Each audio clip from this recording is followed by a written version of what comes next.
Bravo à toute l'équipe, c'était super. Il n'y avait pas de monstre, c'était une mise en scène. Parce qu'en fait j'ai fait un casting il n'y a pas longtemps, j'ai pas eu le rôle mais c'était...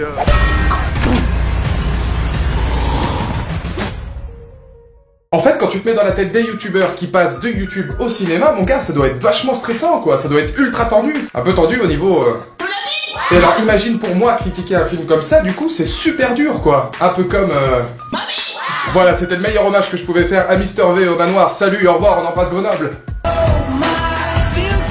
Bonjour à toutes et à tous, c'est Valou et bienvenue pour cette toute nouvelle vidéo, alors un peu spéciale forcément, hein, puisqu'on avait masse de films à critiquer au travers de Malibu, Transformers, It Comes at Night et Le Manoir. J'ai choisi Le Manoir, un film de Tony Dattis, le premier film de Tony Dattis qui avait fait jusque maintenant quelques courts-métrages et quelques clips audio, avec évidemment, et c'est pour ça que le film fait le buzz, énormément de youtubeurs, Ludovic, Mister V, Natou, Kemar, entre autres, Vincent Tirel, que j'ai adoré d'ailleurs dans le film, qui suscitait beaucoup de débats, justement, à savoir, est-ce que les youtubeurs allaient maintenant prendre le pas sur le cinéma? Est-ce que Internet était beaucoup plus orienté sur le cinéma maintenant? Est-ce que même Internet allait envahir le monde du cinéma? Réponse, oui et non, parce que Le Manoir est un film qui part dans deux directions différentes, donc dans le style très humoristique, très second degré, avec l'humour de tous les youtubeurs qu'on connaît, et un film un petit peu plus épouvante. Et le film a la chance de réussir à prendre l'humour de tous ces personnages. Moi déjà je suis un fanatique de Mister V, je trouve que ce mec a vraiment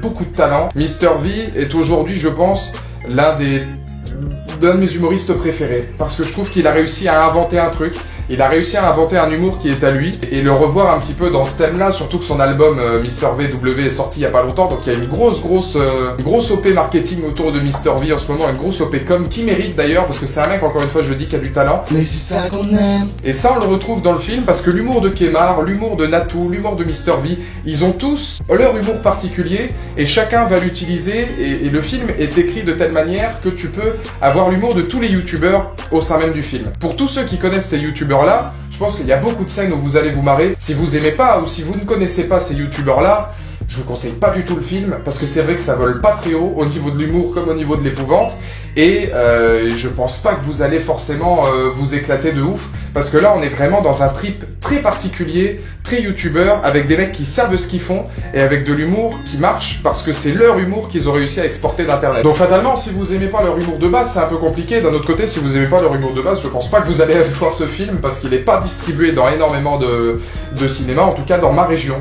On embrasse la Charente-Maritime, on embrasse Ségolène Royal. J'ai eu un coup de cœur, c'est Vincent Tirel, qui est aussi youtubeur d'une chaîne malheureusement que je regarde pas, mais je vais probablement y venir, parce que ce mec là, dans le second degré, dans les phrases un petit peu... j'ai retrouvé un style à la Kaamelott avec Alexandre Astier dans son humour, très, même pas second degré, troisième, quatrième degré, avec des phrases qui n'ont rien à voir avec la situation dans laquelle il est dit. Il y avait un petit peu de l'humour à la Astier, et j'ai trouvé ce personnage-là assez intéressant. Et la mise en scène de tous les personnages, d'ailleurs, était pas si mal. Tony Dattis, c'est son premier film, il réussit quand même à te faire un plan séquence sur la scène d'introduction, qui dure assez longtemps d'ailleurs. Et c'est vrai que gérer des youtubeurs qui n'ont pas forcément l'expérience du cinéma, c'est pas simple, ça doit pas être évident, même pour les acteurs et même pour le réal. Donc c'est vrai que pour ce réal-là, réussir à prendre un truc comme ça, c'est pas mal. Il y a beaucoup de scènes en extérieur dans le film qui est un peu plus orientée épouvante, qui sont plutôt jolies à regarder. Enfin, je veux dire, au niveau de la mise en scène, c'est relativement agréable. C'est pas, ça a rien à envier à n'importe quel réalisateur qui réaliserait un camping ou... Au niveau des dialogues, là par contre, c'est là que ça pêche, parce que c'est quand même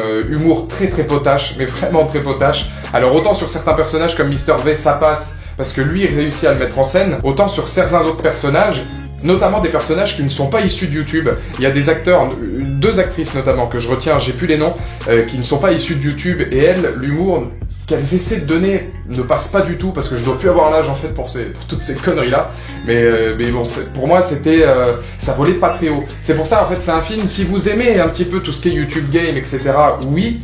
Si franchement ça vous parle pas, passez le chemin, parce que fatalement vous allez trouver un film qui est un petit peu beauf, mais comme c'est un film qui est totalement assumé et fun, c'est-à-dire que Le Manoir c'est un film qui essaie de prendre deux axes différents. Je pense que s'il avait voulu faire que du Scary Movie, même si bon voilà, les Américains le font peut-être un peu mieux, mais le côté épouvante et le côté un petit peu on va essayer de te faire flipper, ça part dans un truc complètement psyché. Il y a certaines morts dans le film d'ailleurs de certains personnages qui sont ultra fandards et qui sont mais complètement cons, mais vraiment complètement cons. Si vous n'aimez pas YouTube et si vous n'aimez pas ces youtubeurs là dans la vraie vie, vous allez sûrement trouver le film un peu lourd, voire très lourd. Donc voilà, c'est vrai que c'est un film un petit peu compliqué à critiquer de manière objective, parce que c'est un film, on sent pour le kiff. Alors on peut pas le critiquer de manière pure comme un critique cinéma pourrait le critiquer à part entière.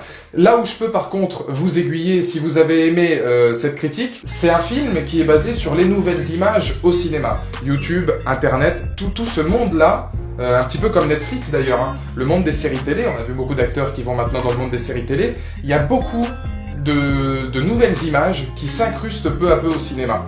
Et ça c'est intéressant, et je vous renvoie à un de mes collègues youtubeurs d'ailleurs qui est probablement un des meilleurs actuellement, autant dans son montage, dans la forme que dans le fond, c'est Morgan et son ciné. Morgan et son ciné qui était donc un de mes collègues de fac et qui d'ailleurs a jugé son mémoire sur les nouvelles images au cinéma. Il me semble qu'il a sorti une vidéo sur sa chaîne il y a pas longtemps sur tout ce principe des nouvelles images. Je sais pas s'il parle de YouTube, mais YouTube y est. Donc si ça vous intéresse, n'hésitez pas à les regarder. De toute façon, il balance de la critique, il balance des comics, il balance des lives, il balance tout. Le gars balance tout. Le gars est refait quoi. N'hésitez pas à y aller parce que c'est quand même quelqu'un voilà qui a pas beaucoup d'abonnés mais qui en mérite nettement plus. Surtout maintenant qu'il a fait un énorme travail sur le montage, etc. C'était ma critique du manoir. Je sais pas pourquoi j'ai rajouté le 2 avant. N'hésitez pas dans les commentaires ci-dessous si vous l'avez vu à me donner votre point de vue. Encore une fois, c'est un film à voir ou pas, ça dépend vraiment du type d'humour que vous avez. Et d'ici là, on se retrouve pour enfin une vidéo Walking Dead. On aime Negan, on aime la vie. Mon top 5 des personnages, une vidéo de commande, vous me l'aviez demandé, vous l'aurez.